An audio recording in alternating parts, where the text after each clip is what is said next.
గత 3 రోజులుగా ఆంధ్రప్రదేశ్లో ఏం జరుగుతుందో నాతో పాటు ఈ వీడియో చూస్తున్న మీ అందరికీ తెలుసు. తెలియకపోతే బ్రీఫ్గా ఒక ఎక్స్ప్లెనేషన్ ఇస్తాను.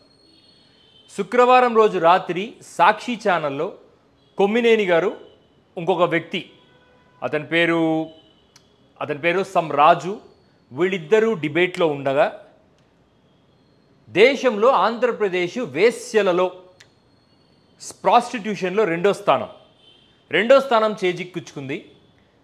ప్రభుత్వం ఎలా రన్ చేస్తుంది, ప్రభుత్వం జనాలకు ఏం చేస్తుంది, మహిళలకు ఆసరా అంటూ మహిళలకు రకరకాల హామీలు ఇచ్చిన గవర్నమెంట్ ఏ రకంగా మహిళలను ఆదుకుంటుంది అని చెప్పే క్రమంలో ఒక వ్యక్తి, ఒక అనలిస్టు ఆవేశంలో నోరు జారి తన హద్దులు మీరి అనవసరమైన మాట ఒకటి మాట్లాడాడు.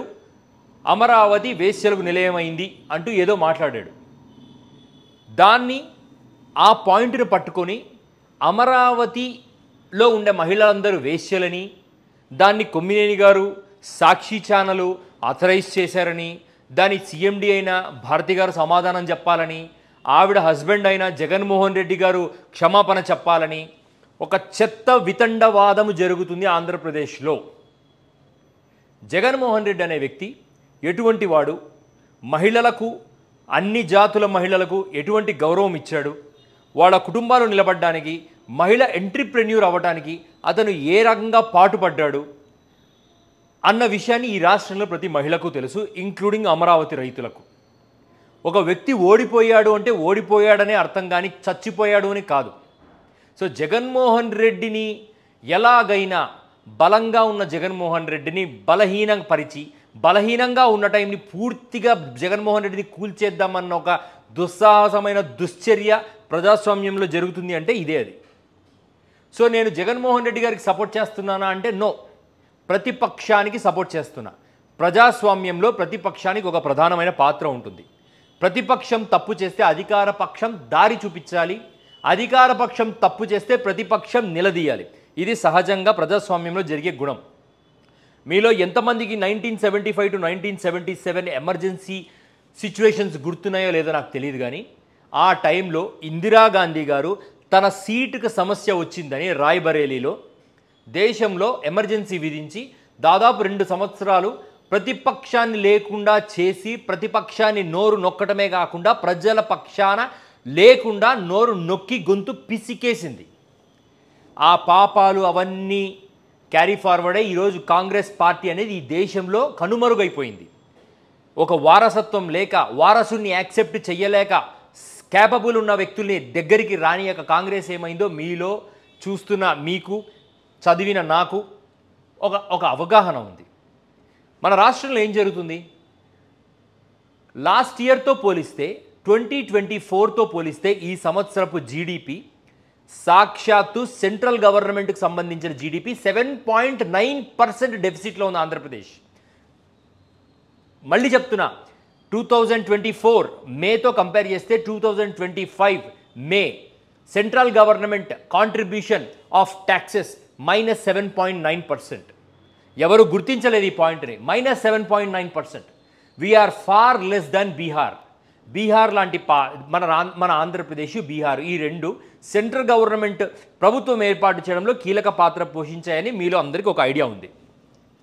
బీహార్ ముఖ్యమంత్రి వెళ్ళి మోడీ గారితో మాట్లాడి తన రాష్ట్రానికి కావాల్సిన నిధుల్ని, డెవలప్మెంట్కి కావాల్సిన నిధుల్ని తెచ్చుకుంటా ఉంటే, ఇక్కడ ఒక సెక్షన్ ఆఫ్ మీడియా పోరంబోకు మాటలు మాట్లాడుకుంటూ, ఎదురు దాడి చేసుకుంటూ, అరెస్ట్ల పర్వం సాగించుకుంటూ, అమరావతిలో డబ్బంతా ఇన్వెస్ట్ చేసుకుంటూ, అమరావతి సెంటిమెంట్ని టచ్ చేయాలని చూసిన వాళ్లకు జైలే గతి అని చెప్పటానికి, ఒక స్టేట్మెంట్ ఇవ్వడానికి చేస్తున్న చర్యగానే నాకు ఇది కనపడతా ఉంది.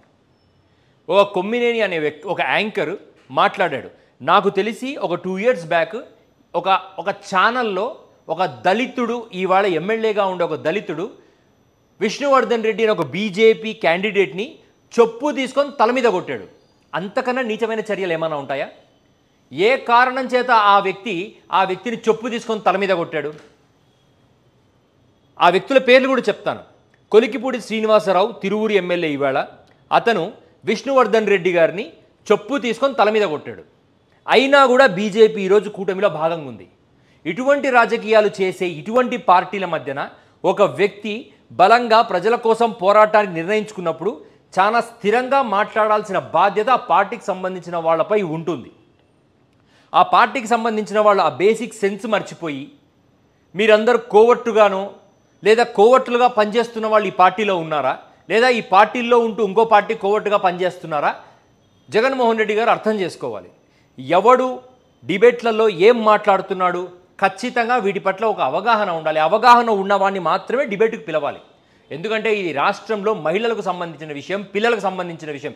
ఇవాళ ఒక మహిళ, ఒక అమ్మాయి, ఇంటర్మీడియట్ అమ్మాయిని అత్యంత దారుణంగా కిరాతకంగా చంపి పారేస్తే కనీసం మీడియా అటెన్షన్ లేదు. ప్రతిపక్షాలు మాత్రం గొంతెత్తరుస్తున్నాయి కానీ కనీసం మీడియా అటెన్షన్ లేదు.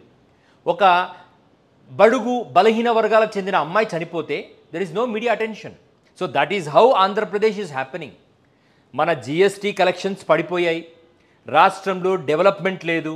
ఆడవాళ్లకు మీకు మర్యాద ఇవ్వాలి అని అనుకుంటే వాళ్ళకి ఇచ్చిన హామీలు, వాళ్ళని ఎంట్రప్రెన్యూర్గా చేయడానికి ఏవైతే హామీలు ఇచ్చారో వాటిని నిలబెట్టుకోవడం మీ బాధ్యత, కూటమి ధర్మం.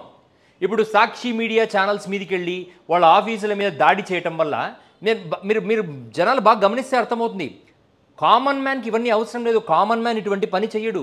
టీడీపీ కార్యకర్తలు, టీడీపీ మనుషులు కండువాలు వేసుకొని వెళ్ళి సాక్షి మీడియా మీద పడుతున్నారు. ప్రజాస్వామ్యంలో మీడియా మీద ఎప్పుడైతే దాడి జరుగుతుందో, గొంతుక నొక్కడానికి ప్రయత్నం చేస్తారో ఆ రోజు ఆ ప్రజాస్వామ్యం పతనం అయిపోయింది అని సాక్ష్యాలతో సహా నిరూపణ అయిన ఆ క్షణం ఆ ప్రజాస్వామ్యం సక్రమంగా జరగదు.